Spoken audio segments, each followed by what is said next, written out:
I want to tell you the story of the frog that boiled alive. Now, you may have heard this story, of course. It's a very popular story, but this is a slight variation on it. You see, once upon a time, there was a frog. It was a lovely frog, a very nice, proud sort of frog, and he sat on his lily pad on the pond, and he was sort of sitting there and he could enjoy the world. It was a lovely world. There was a big open skies, blue skies, pre-chemtrailed skies, of course.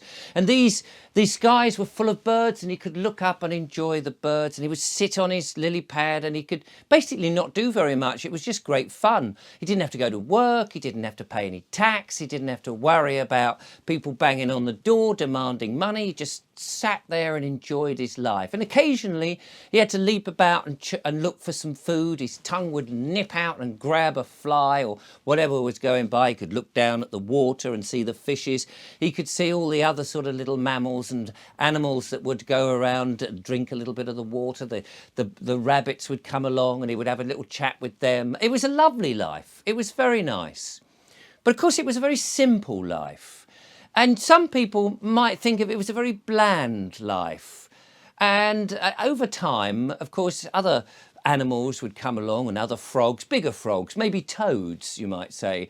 And they came and they said, oh, your life is very simple, isn't it? You're outdoors all day. Wouldn't you like to be indoors? Wouldn't you like to be behind glass and brick and be protected from everything and have central heating and maybe a few trinkets that you could have? And the frog, being a very simple frog, said, well, not really. I'm quite happy here. But these toads were very clever and very persuasive.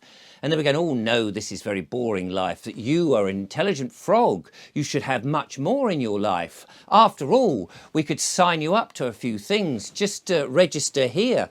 And before he knew it, the frog had started to enjoy a number of things. And one of those was to sit in a nice steel pan. And they said, you know, you get cold outside, don't you? If you sit in our nice steel pan and we fill it up with water, effectively you've got the same thing. We can throw food to you and you'll be perfectly all right. And when it gets cold, we'll heat up the water. And the frog was saying, well, this is new, this is sexy, maybe I'll do it. So he got into this steel pan and there was a little fire underneath. And he said, oh, yeah, that sounds good. I can be nice and warm. And he would swim about a bit. Of course, the water was pretty sterile. There was nothing swimming about in it. There was no flies to catch. And he did have to wait for the toads to come and feed him from time to time. But they were pretty much on time and did all these things. And he became very reliant on these toads. He didn't have to do anything anymore, but he didn't have the same friendly conversations as he had, and he was sort of a bit dubious about it. But the toads, they would say, oh, don't worry about that, we can give you some artificial friends to talk to, and some little plastic frogs and plastic birds were perched around this cylinder, you see, and these were all artificial, and it was rather jolly. And he said, oh, this is even better than real life. I can sit here, I can be warm all the time, although of course the water was getting a little warmer each day. And it was like, oh, this is you know, he's getting bit sweaty now and a bit, oh, maybe I'll get used to it, he thought. And the food was coming less and less. And in fact, some of the food that was coming wasn't actually as good as the food that he'd had before. It wasn't real food. It was, don't worry about it, said the toads. They said it's synthetic food. It's even better. We can manufacture it without actually hurting any of the other animals in the world. And the frog thought, well, that makes a lot of sense, I suppose. Yes, although he wasn't feeling particularly great as he was slowly getting warmer and warmer in this pot. And then at some point, he started to get a bit nervous about this. The water was really quite hot and the toads weren't turning up and nobody was turning the fire off. And he started to think, hang on a minute, if this goes on, I wonder what will happen. Will I just boil up? And this started to worry him and concern him. And he hadn't eaten for a long time because the toads hadn't turned up. And eventually he started to feel a little bit pasty and he was a bit unconscious and he wasn't waking up as much as possible. And soon he didn't wake up at all. And the heat of the water got to the point that it was boiling and his life was no more.